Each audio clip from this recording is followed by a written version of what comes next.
Hey guys, Dpixelate here. Did you know on November 2nd, 1947, the world's largest plane at the time was made? We'll talk about this in just a moment. Until then, stay tuned for more.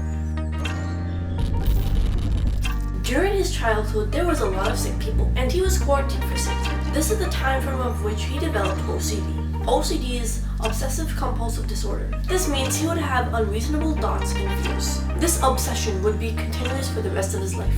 In 1926, Howard Hughes joined Hollywood. One of his movies was about a war epic, and 50 aircrafts were used in the production of this movie. Everything had to be perfect, from the way it was filmed, edited, directed, and even the amount of clouds there were in the sky. 2 years later, the movie was finally ready. Now remember, when the movie was being made, sound was not invented in movies. So right before the movie hit, sound in movies was invented. When Howard Hughes received this news, he asked for the whole movie to be redone. The reason why this is such a big deal is because he already spent $30 million in the first try. And remaking the whole movie again would cost even more money. However, the movie was finally released. Howard Hughes even got an award for Best Cinematography. After that, he gained enough money to buy his own private airlines. He became obsessed with making the fastest airplane in the world.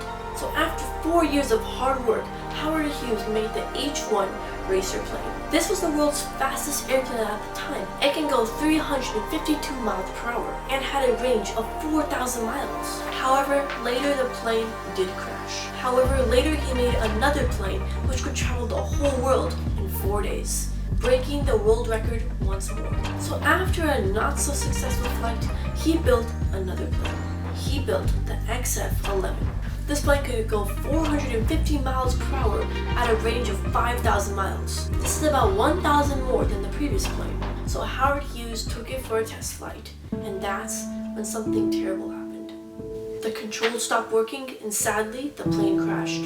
He had broken multiple bones in the rib cage. His whole heart shifted to the right, and 80% of his body got burned.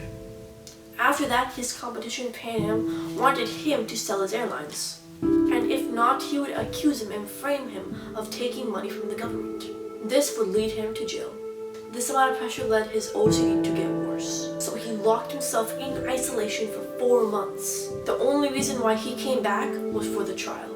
He refused to sell his company to Pan Am, so he accused them of stealing the government's money, and now it was time for the trial. People thought he would never come, but he still stood up for himself. He explained that he did not actually steal the government's money.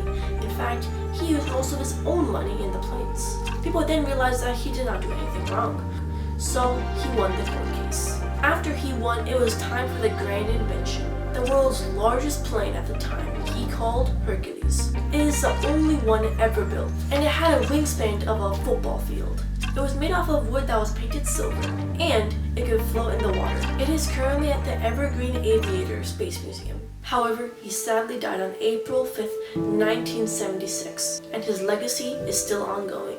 In conclusion, Howard Hughes owns many titles. He was an aviator, director, producer, millionaire, and world record holder. Even with his disorder, whatever happened, nothing held him back. I hope you learned something from this video. Now that you know about someone who had lifelong OCD, what about someone who was in chronic pain for her whole life?